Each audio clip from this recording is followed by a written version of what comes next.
There we go. Okay. So good afternoon, everyone, and thanks for joining us. I'm Anastasia Dimitropoulos, and I'm the director of the Schubert Center for Child Studies at Case Western Reserve University. At the Schubert Center, we bridge education and policy, research, and practice for the well-being of children, seeking to identify and address root causes of inequality, particularly inequalities based on identity. Things such as race, ethnicity, class, education, and significantly for today, ability. We also look for ways to uplift youth voices, to listen to and learn from our youth who our center serves, which is the inspiration for today's event. In Our Own Words is the final event of our series celebrating identity beyond diagnosis, and was inspired by and is presented in conjunction with the 2021 Cleveland Humanities Festival, the theme of which is identity. Too often, the voices of children, adolescents, and young adults with complex medical diagnoses or disabilities are marginalized or overlooked. The Pearls Project, an initiative of positive exposure, is working to change that and to amplify the unique perspectives and life experiences of their ambassadors. Pearls is a safe online blog platform that features first-person narratives, photos, and videos created by young people and their families. It's a creative tool for classrooms, professional development, and research, as well as anyone interested in gaining a deeper understanding and respect for human diversity. The ambassadors and their families are empowered self-advocates, using their unique voices to foster positive change. There's a link in the chat if you're interested in learning more about and joining the Pearls community. Before we introduce our Pearls ambassadors today, I'd like to take a moment to recognize our campus co-sponsors and partners, the Baker Nord Center for the Humanities, the Office for Disability Resources, the Office for Interprofessional Education, Research, and Collaborative Practice, the Research Institute for Children's Health. We are grateful for their support.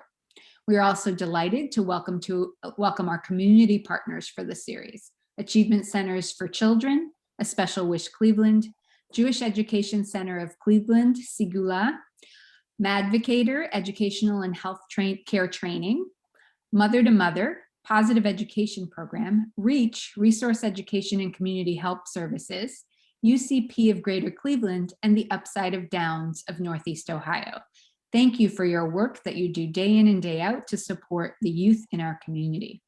As we get started, please feel free to share comments and questions throughout the program in the chat box. Just make sure that you've selected Share with Panelists and Attendees so that we can all see your comments.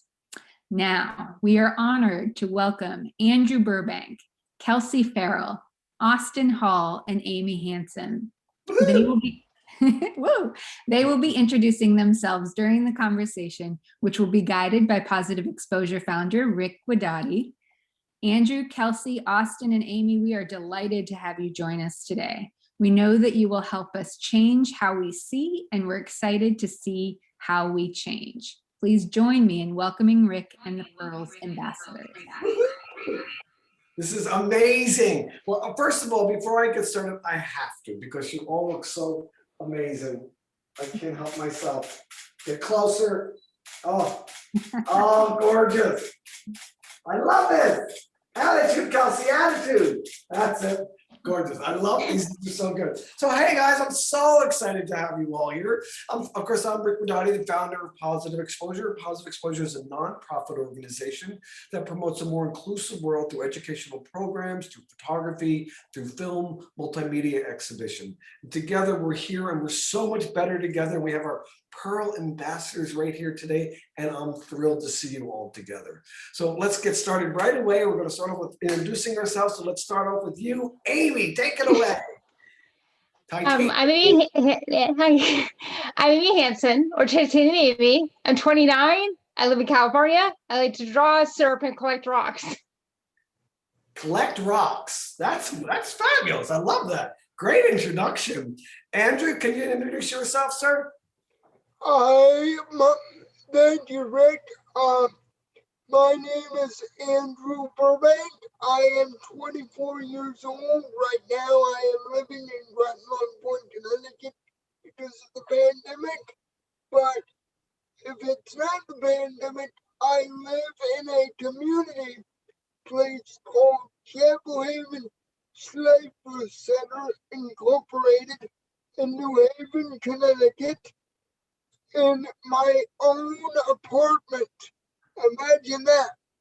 And my top 3 favorite hobbies and interests are music, animation, and hanging out with people or something. Maybe sports, I don't know. That's amazing. I actually thought you were going to say baseball, baseball, and baseball. That's a lot. I know you're a big baseball fan too. Amazing. Oh yeah. So now we're going to go on to you, Austin. Can you say a little bit? Introduce yourself. It's great to see you, my friend. Hello, I'm Austin Hawes. I'm 22. I'm from Mount Pleasant, New Jersey. I'm a therapist, life coach, and musician. Wow, he does it all. And what are your favorite things to do? Your top favorite hobbies? Or maybe just I one. love- I know one. I think performing probably is my favorite thing to do. Performing. And ladies and gentlemen, this guy, what a performer Austin is. Thanks. I'm so glad you're joining us, guys. And Kelsey, tell us about Kelsey. I am 30. I am from Alabama, Canada. And I mean, I don't really know what, I'm not that interesting, so I don't really know what to say about myself. Well, there's a lot of things about you. What about graduate school? That's basically, yes, that is basically all I do with my life right now is I am a master's student in intercultural and international communication. So, yeah, I like to read and write and yeah. That's funny. Kelsey's a gorgeous writer, everybody. Her writing is just superb. But it's almost like poetry. It's so fabulous. So let's get started with some questions here. We created a couple of questions. We're going to start off with you, Austin. And the question is, how and when did you start speaking about Mobius syndrome? Tell us a little bit about Mobius syndrome, and why is it important to be an advocate for people with this syndrome and other rare diseases? Yeah, so thank you so much for having me. I want to start off by saying I'm so grateful to have this platform. Mobius syndrome is where the 6th and 7th cranial nerves are underdeveloped, making me born with facial paralysis. Just like autism and other disabilities, there's a huge spectrum. So I was born mainly with the facial paralysis, and I cannot move my eyes laterally, so left to right. I remember the first time that I felt really empowered to share my story and to really be an advocate for my disability. And that was when I was 14 years old, and I went to my very first Mobius syndrome conference. Every 2 years, there's a conference that is kind of platformed around the United States. So that was my first time as a teenager meeting anyone with my same syndrome. And I felt very empowered to share my story because of the bullying and the insecurities that I saw throughout people's stories. And I felt like I could be the role model that I never had growing up.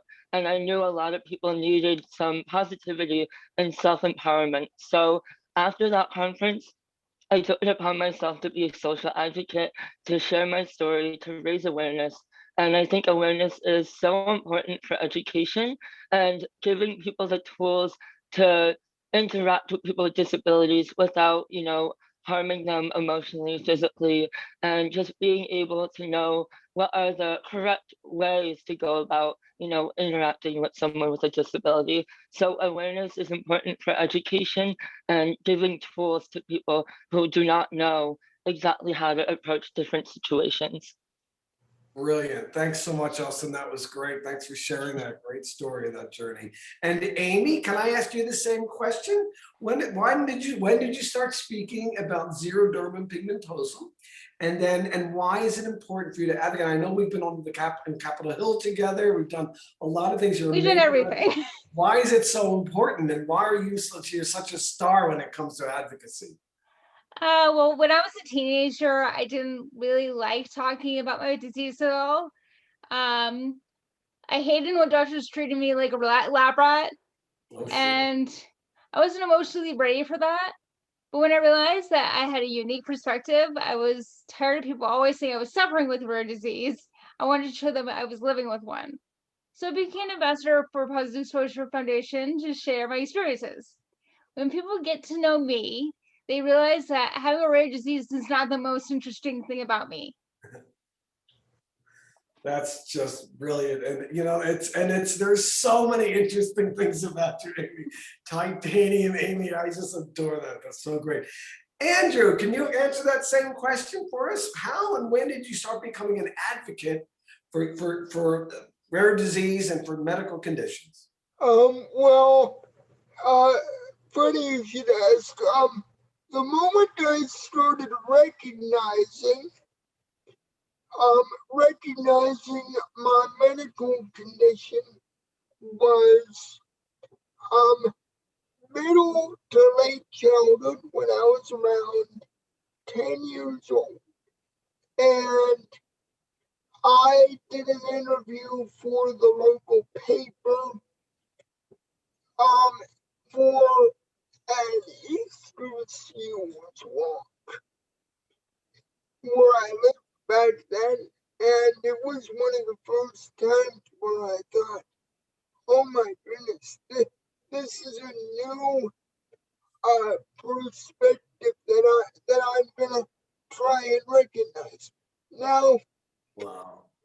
Now speaking about it is a little interesting for some people, because some people can be a little uncomfortable about talking about their condition. Mm-hmm.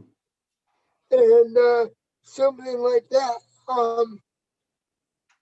So I think that's one of the things that is important for me to be an advocate for people with disabilities is that you can just tell your own experience, and you can say to them, you know, everything's gonna be okay. You're gonna have to recognize it, not right away, but once the person speaks to the general public, in front of, 1,000 people. Wow. Amazing. Incredible, Andrew. And then nothing's going to stop you either, from what I can tell, and from your blogs, and to see that you are out there truly an authentic advocate out there every single day. It's incredible. Just amazing. And Kelsey, can you tell us now? Yeah, you are out there constantly. That's so funny. You said like, I'm in medical in grad school, but you just spoke to in front of a school a couple of days ago and had a blast doing it as a tremendous advocate. Tell us a little bit about your experiences as an advocate and why that's so important. Yeah, so my story is somewhat the same as Austin. I went to my first Loneliness Syndrome Foundation conference in 2010, and that was the first time I had ever met anyone. I was 19 years old. That was the first time I had ever met anyone else with loneliness. And so that really changed the way that I saw myself. And when I was younger, I didn't necessarily want to discuss loneliness at all. I didn't want to talk about it, didn't acknowledge it. And I just didn't really see a future for myself because of my differences. But when I went to that first conference, I saw people that were teachers and working in government and librarians and doctors and whatever. And that really changed how I saw myself and my future. And I actually started college in 2013, the journalism program, which was one of the best experiences of my life ever. And that also led me to where I am now. And I think that advocacy is so important to not only educate the public and society to create a more tolerant, inclusive society, but also I want the younger me and the people who are growing up with mobility or any other disability. I don't want them to go through what I did when I was a teenager or whatever and not see the future for themselves. I want them to be able to look at everyone here and say they did it, so I can do it too, and I have a future. And that is why I do what I do. I gave a presentation to a class a couple days ago, a disability studies program actually, and I gave a presentation exactly about this, why advocacy is important. Beautiful. And someone said to me, we have been learning about disability for 2 years, but this is the first time that we have heard from someone who is living with one and who is an activist. So thank you for opening my eyes. And wow, how amazing. And the beautiful thing there, Kelsey, is that's true. Every time you present, you always reach the same thing with all of you ambassadors. Whenever you present, even every blog that you write, you're giving somebody a new connection. It's helping somebody change how they see how they change. Of course, you're giving them the information. You're letting them. It's no longer that story about somebody there or some other person, or you're offering friendship and come on in. This is my life.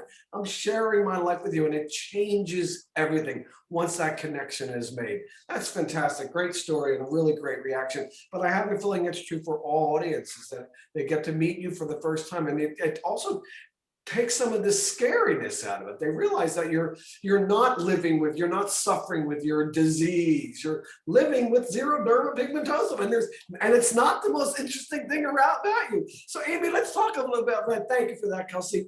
Amy, what experiences in your life have taught you the most? Well, I liked going to Rare Disease Week on Capitol Hill and talking to their representatives. They taught me to use my voice more, and I learned that my voice is my superpower. That's so fantastic. It is your superpower. It absolutely is your superpower. How fantastic. Everybody, it's so funny. Everybody has their superpower, but it's definitely your voice. I think that's so great.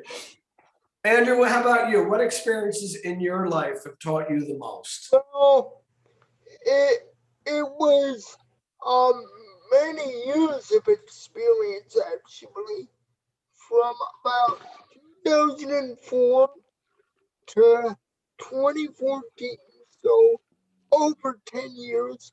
I went to a sleepaway camp called the Southampton Fresh Air Home, which is located in Southampton, New York, and their slogan is a camp for physically challenged children. And the goal of the camp is you're not with your parents for a maximum of 3 weeks, let's say. Wow. That is, if you want to go on the 3-week session. And that was the first time that I ever was alone without my mother and father, and it shaped the person that I am today. That is so amazing, Andrew. So cool. And all just reading your blogs as well, you're so much about being independent and helping people become more independent and relying on yourself. And that's so fantastic. And that is, your independence is your superpower, I would imagine, right? Yes. That's incredible. Austin, how about you, my friend? What are experiences in your life that taught you the most? The one thing that really comes to my mind is when I recorded professionally for the first time in Nashville, Tennessee. Gavin DeGraw's producer actually saw my music and my social platforms and helped me out with recording my first ever project of music. I've always done like covers and just posted online, but to be in a studio really made me feel like empowered and really made me feel like no matter what disability or what kind of disadvantage or any kind of adversity that's happened to you, you can do whatever you want to do. And that's why I want to lead by example. And me having a disability and me having a Mobius syndrome and still having a platform and releasing music on Spotify and iTunes, it just showcases that like you can literally do anything you put your mind to, and it doesn't have to be a limit for you. There's no obstacles unless you think about how it is an obstacle or not an obstacle. So definitely making music, and like she said, my voice is my power and music is such an outlet. That's right. Awesome. So well said. That's so fantastic. And while you were speaking, we were dropping into the chat box of the chat room links to your music. And I suggest everybody run, check out his new website. It's like unbelievable. It's as good as it gets. It doesn't get better than Austin. Thank you, Austin. And Kelsey, how about that question to you? What experiences in your life have taught you the most? Honestly, I think that my first 2 years at college, when I was doing my journalism diploma, I think someone from that program is actually working right now. And so hi. But those 2 years really showed me that I can do things that I didn't ever think would be possible when I was younger. And I don't know how many times I talked to my instructors and the academic chair and said, like, I don't know why I'm here, like, I don't think I can do this, whatever.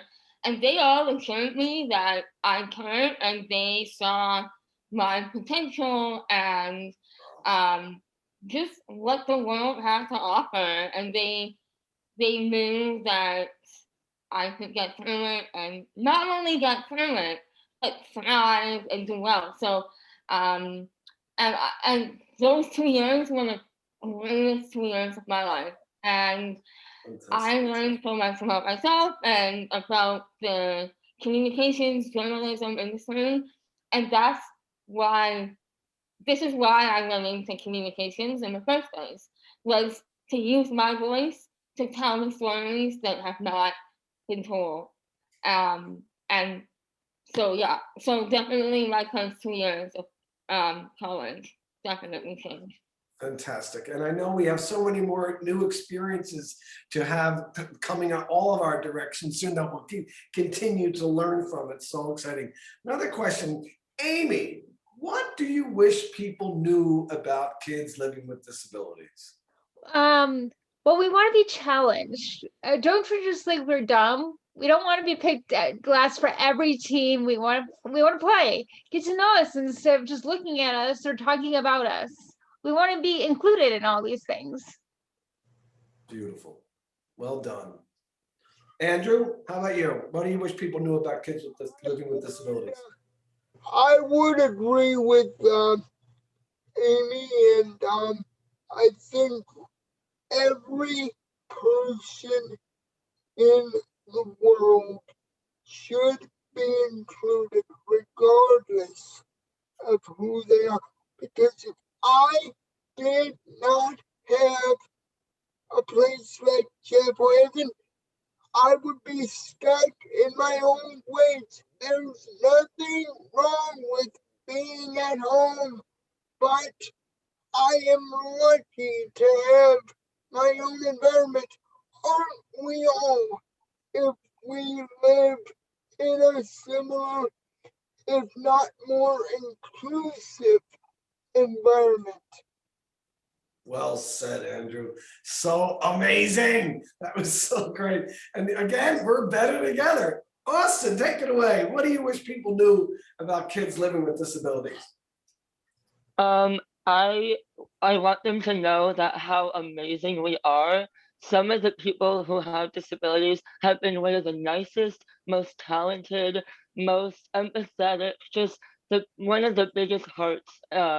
Everyone who I've talked to is just so kind. So to just like challenge them, push them, and to not kind of divide us into our own little group. I think we need to be more incorporated into society and put it more in the mainstream media that we're human. We just want to be loved, we want to be accepted, and we want to feel like we belong in society. So beautifully said. Thank you, Awesome. That's incredible. And of course, we all want to be seen, we all want to be heard, and we all want to belong. That's for sure. Kelsey, what are you thinking? What do you wish people knew about kids with disabilities? Like I always say in every single presentation I give, is that people, kids, anyone with disabilities, are just people and humans, and there's no reason to treat anyone differently, or disability difference is not something to be afraid of, and really just say hello. And that's one of my biggest like, don't be afraid to approach someone and just say hi, and like, my disability or whatever you want to call it is not the most important thing about me or the most interesting thing about me. So just people are people, they're humans, and everyone deserves to be treated with that respect and dignity, and everyone deserves the same opportunities. And I think that that's the most important thing to remember. Beautiful. I've heard you say before, Kelsey, that life should be one big party where everybody's not only invited to, but also invited to dance. And that's kind of incredible. So I love all that. And so I think these are incredible responses. I love that. I'm going forever. But we're going to move to another question, which is kind of amazing. And what qualities, Amy, are you most proud of in yourself? And what makes you a great friend? Well, I'm adventurous. I like to try new things. I'm a great friend because I'm a good listener. Oh, wow. Oh, that's amazing. That's so important. A good listener. And I'll try to be quiet. I get very excited and chatting. But you're absolutely right. That's beautiful, beautiful, beautiful qualities. Andrew, how about you? What qualities are you most proud of in yourself? And what makes you a great friend? The fact that my mother taught me how to respect others, and the older I get, the more respectful that I am towards my brother, sister, and many other people. In other words, I try not to be what is known as egocentric anymore. We all have our own interests and feelings about some hobbies, but in a way we all need to respect one another, because in reality we're all the same person in some way. Well said. Beautifully said. Thank you, Andrew. That's incredible. Austin, what are you thinking? What qualities are you most proud of in yourself? And what makes you a great friend? I would say that the empathy that I've gotten and I've obtained with living with a disability, I've learned how to be and how I don't want anyone else to feel. So I think the biggest part is like kindness, warmth, just empathy towards others, and also having a kind of like a comedical side to life. You know, you can't take life so seriously. So being able to joke about things really is amazing. Having that sense of humor is so cool. So cool. So cool. And what makes you a great friend? I would say definitely listening and being just a therapist that I feel like I've always been my whole life. just being emotionally there for other people. I love being with you at the Mobius syndrome conferences where there's always a line of kids coming to you. There's always like all these kids all just all in line just to have a chat with you, not to get advice, but they just want to talk to you because you have a way of reaching out and speaking to kids and young adults about just feelings, and it's just a natural, it's so authentic. You were so in the right field as a performer, sending your message out through music, but also just through your counseling as well. You're an incredible young man. So great. Thank you. Always great to see you. And Kelsey, how about you, young lady? What qualities are you most proud of in yourself, and what makes you a great friend? I have to say that I think that having loneliness has made me more not only compassionate but empathetic toward everyone. Because like Austin said, I know how it feels to be excluded and to feel ostracized and just to feel not a part of things. And I just don't ever want anyone to feel that way. So I always try and include everyone and understand everyone and not make quick judgments about people. And I think that just when you have the life experiences that I've gone through, and like we probably all have gone through, it just makes you more, like I said, empathetic toward people and their own struggles. And I think that's one of the things that having loneliness has given me. Beautiful. It's gorgeous. There's a quality in there, Kelsey, that I find so extraordinary. I've sat in on a couple of your podcasts that you do with the Mobius Foundation, where you do the interviews and you're speaking to various guests. And we've done a couple of those things together where we've interviewed some of our own, some other people from the positive exposure community. And you have such a graceful way of asking questions, of interviewing, making somebody feel comfortable enough to share their story.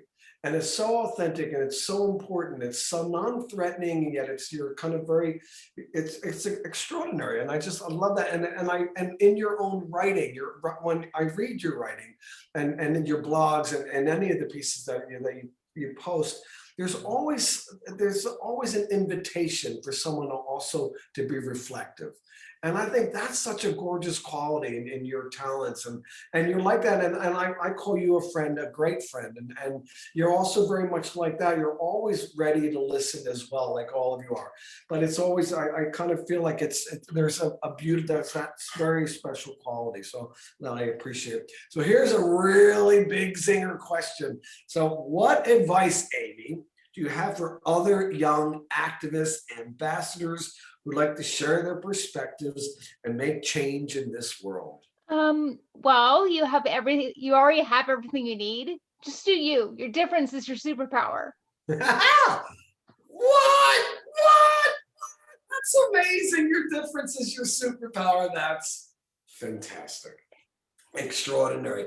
And that's advice that we all need to hear. Everybody, every single one of us needs to hear that. And it's our difference is our superpower.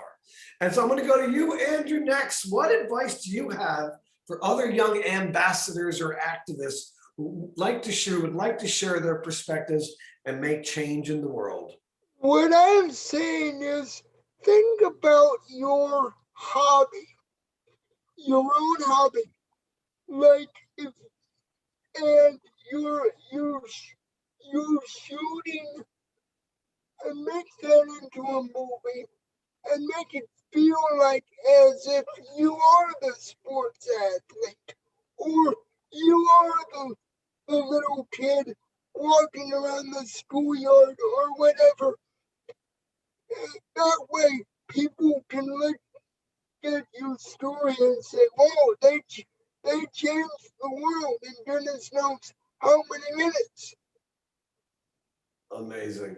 Now, Andrew, from what I understand, from what I know about you and reading your blogs and becoming a new friend of mine, you have always had opportunities in your life to kind of give advice and be an advocate and an ambassador, but help others be more independent and be advocates as well, which I find really extraordinary. And I'm so in awe of a lot of that quality. And I think you're just incredible. What other advice would you give to a new advocate who's a little scared to start putting themselves out there? Because you're fearless. Just take your time and everything's gonna be okay. That's amazing. Everything's gonna be okay. We're all just different, but we're all quite the same in some way. Beautiful. The thing that I find so strongly emanating from you, Andrew, is that we're all in this together, arm in arm, hand in hand, shoulder to shoulder. We're better together, and this is amazing. And I read that in your blogs and in your character. You're always about the team, and that's incredible. So thank you so much for your advocacy. Austin, what are you thinking? What are you thinking?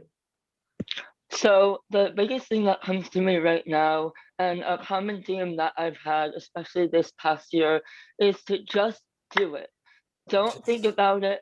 Don't think about what people are going to say, because if I listened to what people would have said to me, I wouldn't have done music. I wouldn't have become a therapist. I wouldn't be a life coach and an advocate, because I've learned to just follow your heart, follow your passions, and don't think about what other people are going to say. If it's something that means a lot to you, in the end, you only have yourself to be happy with. And I know that I've made decisions in the past 3 years that I will be proud of and that I will love and that I am, happy to achieve. So don't think about it too much. Don't overanalyze it. Just do what you love, and it'll be something that means a lot to you, and you'll be happy in the end. Wow, that's so powerful. That's incredible. Great, great, great advice. Now, we're going to add all these to your blogs, guys, because all these responses are so powerful. Again, we're better together. Thank you, Andrew, saying, take your time and just keep doing it. Kelsey, what are you thinking? What advice would you have for other young activists who'd like to share their perspectives and make change in this world? Definitely, I would say find a community that you can have to stand behind you. Like I have the Monius community, obviously, and I think that I feel a lot more powerful knowing that I have a community behind me who can back me and who I get support from. And I think also just know yourself and know your passions and know what you want. What do you want the world to know? And that's what you really have to follow. And just don't be afraid of what other people will say, because everyone will always have a comment no matter what you do. So follow your passions and follow what you believe needs to be told, and go for it and get it out in the world, because we all know that we need more of these stories and we need to hear more of these voices. So you need to let your voice be heard, and you will feel so much more powerful when you do. Beautiful, Kelsey. That's extraordinary. So don't forget, everybody, you need to go to Positive Exposure's website and register for a Pearls product to read some of these incredible bloggers and our ambassadors talking about life from their unique perspective. Very cool. So Andrew, in closing, do you have anything you'd like to say? We're going to open up to a couple of questions, but anything else you'd like to give? Any other advice you'd like to give to all of us or people that are listening? Well, like I've said, we're different, but we're quite the same. And as someone said, just do what you do best. That's all I can say. That's beautiful, Andrew. Do what you do best, exactly. And just to add to that, for it's going to take all of us together, arm in arm, to change how the world sees it. We're all going to have to do this together. What advice would you give? We'll start off with you, Andrew. Again, what advice would you give just to a non-disabled person who wants to be an ally, wants to be supportive, but doesn't know what advice would you give to a potential ally? Because we're part of the team. You might need to speak up to somebody who has been working with people with special needs for a long time, and you can tell him or her, hey, this is my situation. Would you please help me solve my own problems? Beautiful. Well done. That's so fantastic. Amy, what are you thinking? What advice would you give to a potential ally to help us all move forward and change and move on so we can all celebrate our differences? I would just be there for them. Like they know that this is hard. They know this is gonna be hard for you as well, but you don't know everything about them. You just want to learn more. So if you learn about them and you pace yourself and you do things like that, you can really come together that way. Beautiful, Amy. Somebody wrote in the chat box, I'm delighted to have met all of you today. Amy, Andrew, Austin, Kelsey, I admire your spirit and your heart. Don't let anyone ever dull your sparkle. Go forth and change the world with all your superpowers. That's kind of amazing. Austin, what kind of advice would you give for an ally? I would say ask the individual what they would need. I think it depends, depending on the person. Each person wants different things or needs different things. So it's dependent on the person, but never stay silent, always speak up, and always, just be a protector of that person. Never let them get bullied, never let them get discriminated. Always stand up and stand up for them. Beautiful. Kelsey, thoughts on that? Yeah, I would say that definitely know what that person wants or needs, but also it's not limited to just one person. If you're an ally, you should feel comfortable speaking out against all injustices and all things that pertain to disability or race or whatever. If you see something or you hear something that you know is not right, speak up. And like that, using your voice in some way like that will really change the world, and we'll see how, and it will create change. And by you speaking up to even one person, you might educate them and you might change the way that they see others as well. So definitely know what people that you're an ally for, know what they want or need, but also speak up for the wider community. Beautiful.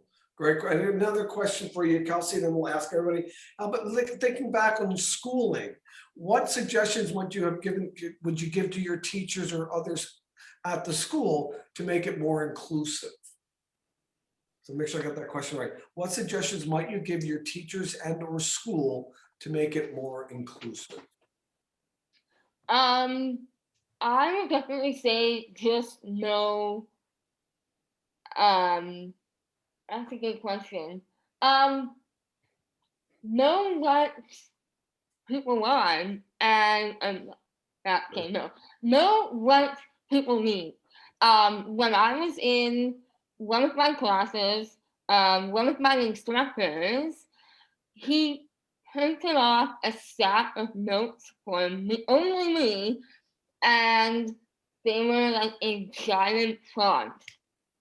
And he thought that he was being helpful, and he had good intentions. I'm not denying that. But it was, he came up to me in the middle of class. I'm sitting with friends, whatever, and he came up to me and he was like, here, like, I printed the notes off for you in case you needed them. And it was like a stack like this thing, and like an extra huge font. And again, he was trying to be helpful, but it's like you have to know what your students want or need. And I don't like, and one of my friends in that situation was like, why are they so giant? Why are the notes in such like, and it was somewhat embarrassing. But so anyway, so know what your students need, and if someone comes to you with if someone's being bullied, whatever, make sure that you don't just brush it off. Like, that's happened so many times. Actually listen to your students and acknowledge instances of bullying and intolerance. Great. Thanks, Kelsey. That's awesome. And you, Andrew, how about you? What advice would you give to your teacher or your school, thinking back at your schooling, to make that classroom environment, that school environment more inclusive? So the place where I'm at now, if I'm not in the pandemic, is just tremendous. I wouldn't change a thing. But in Stanford,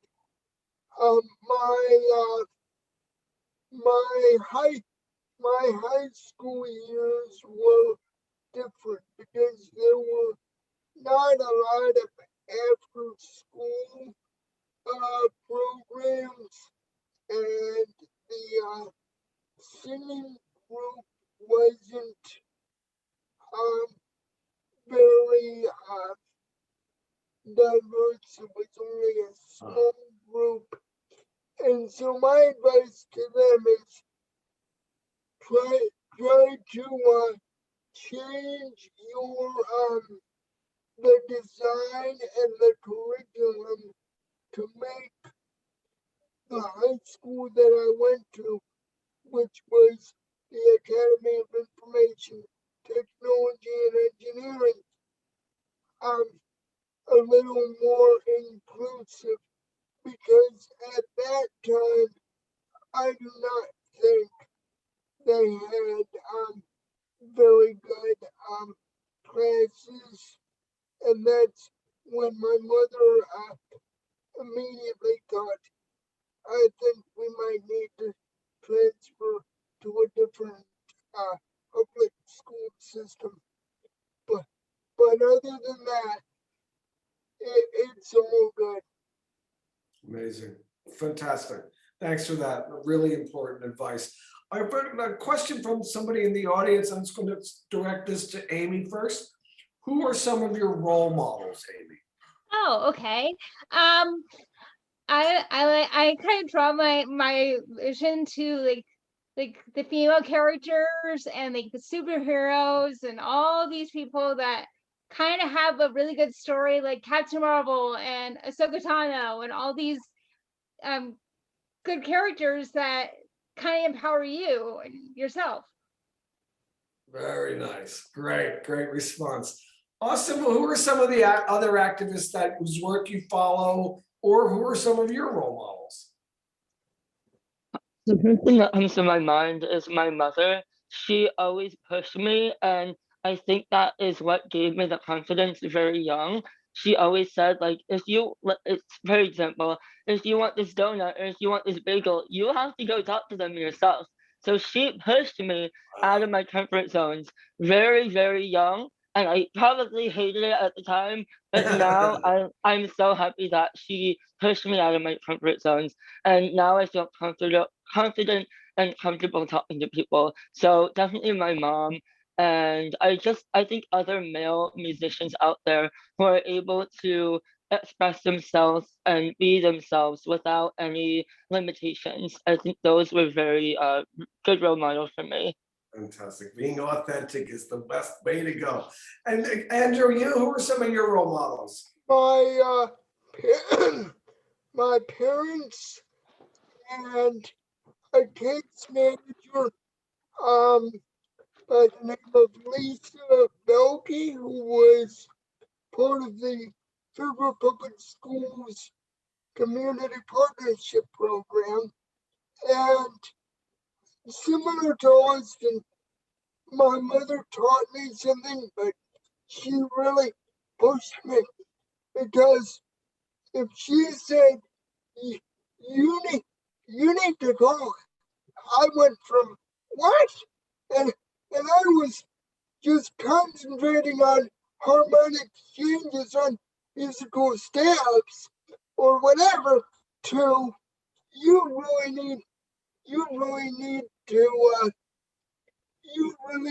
need to say this coming to you. Wow. Incredible. So fantastic. Kelsey, how about you? Role models. I think definitely, you know what I'm gonna say. It's always humor. No, but definitely my family, my mom, my sisters, and my dad. I was always really just like, I have 2 older sisters, and my sisters and I, we just all turned out the same. We were all in like swimming and dance and gymnastics, and we all had horses growing up, and so I'm just one of them, and I don't feel like I was really treated a lot different, other than like the hospital medical side of things, but just being treated as one of my sisters and not given any special treatment in that way. I think that really made me grow up to be able to communicate and be able to know my own worth, and that I am the same basically as everyone else. So definitely, like, my family life, I would credit to how I turned out. Beautiful. Fantastic. And one other question, just Kim, which is actually a really great question, and one that we're particularly interested to, since we speak a lot to medical students. What advice would you give a medical student or training to be a doctor working with individuals with rare conditions? What advice would you give? Kelsey, you wanted to start there? Yes, I was going to ask if I could start. I definitely would say you need to see the patient first as a human, not what their diagnosis is, or what their condition is, or what. I mean, you have to see the person first, and don't walk into a room and start talking medical and like without any sense of humanity. Also, I would say include the patient in the conversation. You can't just talk to the person that they're with and pretend that they're not there. I have had that happen so many times, and you don't treat someone just as a specimen or as like an example. Like, you treat people as humans and see the person, not the condition that they have. Well said. And for you, Andrew, besides insisting that every medical student, every healthcare provider in training subscribes to the magazine, Another Normal, what other advice would you give to med students? So I would say it's a long process, but once you learn it, you can be the best person that you can be. Beautiful. That's great. It's great, as good as it's going to get. Amazing. How about you, Austin?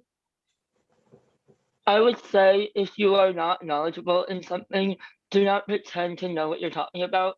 A lot of the times I've had doctors who had no idea. They would come, they say, I have to go. They go Google it in the back, and then they come back thinking that they know exactly what they're talking about.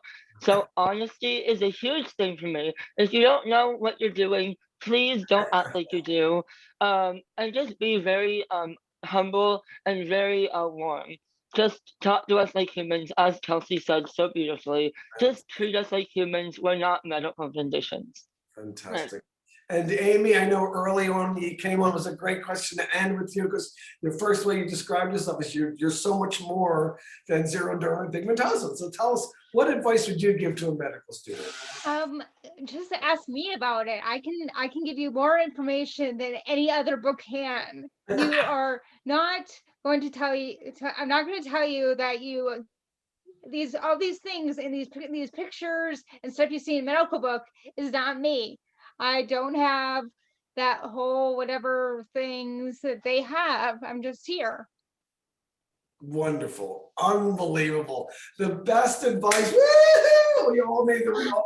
And I will take this and we'll use this. We speak to med students all the time. We have med students and genetic healthcare providers in training, always needing to hear messages. And I believe that they're going to learn so much more just listening, and listening not from reading from a textbook, but listening to real life experiences. We all have those experiences. We need the platform to have them lit up and have the opportunity to kind of really relay those messages and make those connections.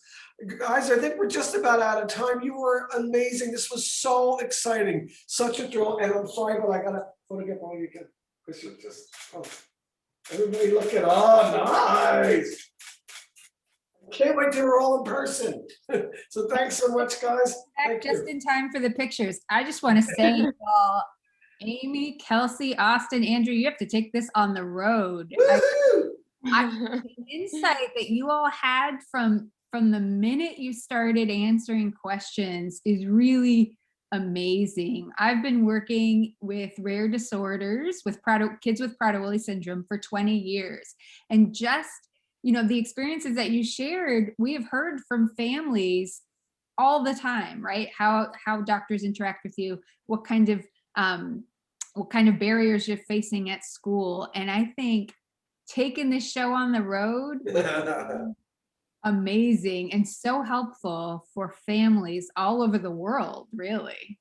So thank you for joining us. Thank you for sharing your time with us first as part of our Schubert Center series. We're just so happy that we were a part of it and got to hear from you all today. Thanks, guys. You're amazing.